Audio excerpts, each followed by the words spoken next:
Sean Spicer is Chief Strategist and Communications Director for the Republican National Committee, and he joins me now. Sean, thanks so much for being here. Really appreciate it. Of course. Good afternoon, Kristen. Good afternoon to you. I want to pick up on the conversation I was having with Katie Tur. Obviously, a very big day on Capitol Hill. What were your takeaways, and do you anticipate that Paul Ryan is ultimately going to endorse Donald Trump? Well, I think it was a very positive day. To put this in context, most of the folks in the Republican Party, in the media, and even our candidates believe that we're going to go to June 7th, if not an open convention. Donald Trump wrapped that up last Tuesday when Ted Cruz dropped out and subsequently Governor Kasich. And frankly, I think it caught a lot of people by surprise. And so what this meeting was about is frankly an opportunity for a lot of people who haven't spent a ton of time with Donald Trump in particular to get to know him, to hear his policies, to get where he stands, the solutions he has for taking America forward, making it great again. This was an opportunity to actually sit down face to face and have more than just a minute or two discussion about those issues and those solutions that he's offering up for this country. I think it was a huge step forward. You saw a lot of members of Congress, a lot of donors yesterday fall in line and talk about how, they're liking what they hear, they like his plans for the future, and that they want to be aboard. The polls are starting to show it. I think that we are in a great position as we head into Cleveland. Sean, I don't have to tell you the primary was very ugly. It was bruising. How can the party unify after that? And are you concerned about that, quite frankly? Well, you're right. I mean, there were some words thrown around, some elbows knocked. It's politics is a contact sport.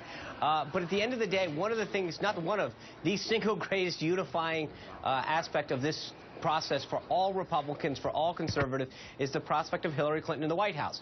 And I think most people are starting to realize that it's not just 4 more years of policies, but it's a lifetime of appointments and spending and decisions that will impact probably at least a generation, if not 2. So you may not have had Donald Trump as your first choice. But at the end of the day, what everyone's realizing is that Hillary Clinton is in your top 100, and that we need to unify as a party. She is a single galvanizing figure for all of us as Republicans, as conservatives, I think, frankly, independents and soft Democrats who come together and realize that she is not someone that can be trusted.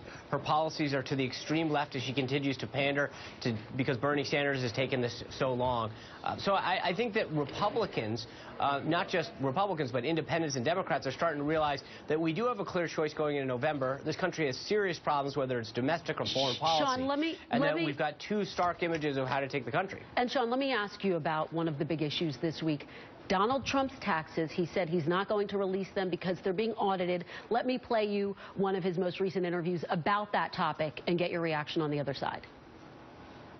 I believe voters have a right to see your tax returns before they make a final decision. I don't think they do, but I do say this. I will really gladly give them. They're not going to learn anything, but it's under routine audit. When the audit ends, I'm going to present them. That should be before the election. I hope it's before the election. What is your tax rate? It's none of your business. You'll see it when I release. But I fight very hard to pay as little tax as possible. So let's just unpack that. Should he release his tax returns now, Sean? Well, he's said it over and over again. As soon as the audit's done, he'll release them. But isn't this a part of being transparent, Sean? I mean, he's talking about transparency. Doesn't he need to release his tax returns? Well, at the end of the day, it's up to each individual candidate whether or not they release them or not. The only reason Hillary Clinton never released anything is because they were under investigation from Whitewater. They had a ton of questions about it. Well, she raises the point she's released 33 years of tax returns, though, Sean, and we're waiting on his tax returns. This was not something they did voluntarily in the name of transparency. They were being hounded because of Whitewater deals and to prove that they weren't as guilty as some of the charges were against them. So let's be honest about why they did what they did. But at the end of the day, every candidate, Hillary Clinton, Donald Trump, has filed a disclosure form with the Federal Election Commission stating what their income is, what their assets are, what their liabilities are. That's frankly a fairly detailed. If Mr. Trump further takes the step of releasing his taxes, that's up to him. He has said that he would do it when the audit's over. Let's wait till the audit's over.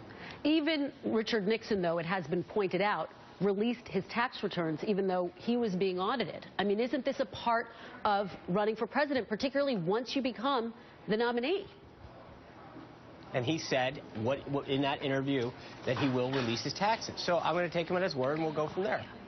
Okay, and I want to ask you about this Washington Post story that's out today that essentially has unearthed this audio from years ago. I'm sure you're very familiar with it.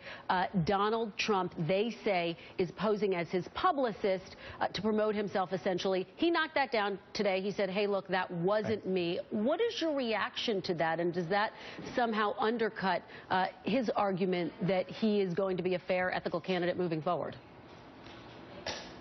I don't understand that. I mean, he said no, so why would that undermine anything? So you take him at his word. When you hear that audio, you don't think that's him? Let's be honest. I think if you look at the Washington Post on a daily basis, there's a list of corrections that they make. So let's be honest about, when it comes to corrections, I'm not exactly thinking the media has got clean hands coming to these discussions when it comes to the number of corrections and inaccuracy on a daily basis that the mainstream media makes. So let's be fair about that. Number two, he said it wasn't him. Number three, the idea that we are discussing an audio tape from 1990 when you've got Hillary Clinton under investigation by the FBI, the Clinton Foundation on today's Wall Street Journal and New York Post talking about serious allegations of quid pro quo, putting people on boards. There are serious problems that are going on in the country, and you guys want to talk about an audio tape from 25 years ago?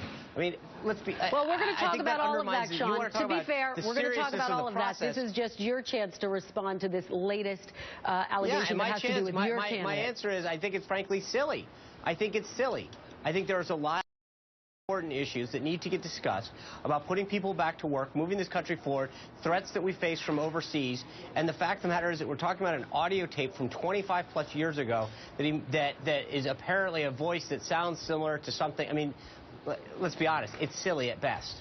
All right. Sean Spicer, Communications Director for the RNC, thank you so much for joining me this afternoon. Really appreciate it. Thanks, Kristen. Have a great weekend. You too. I'm joined now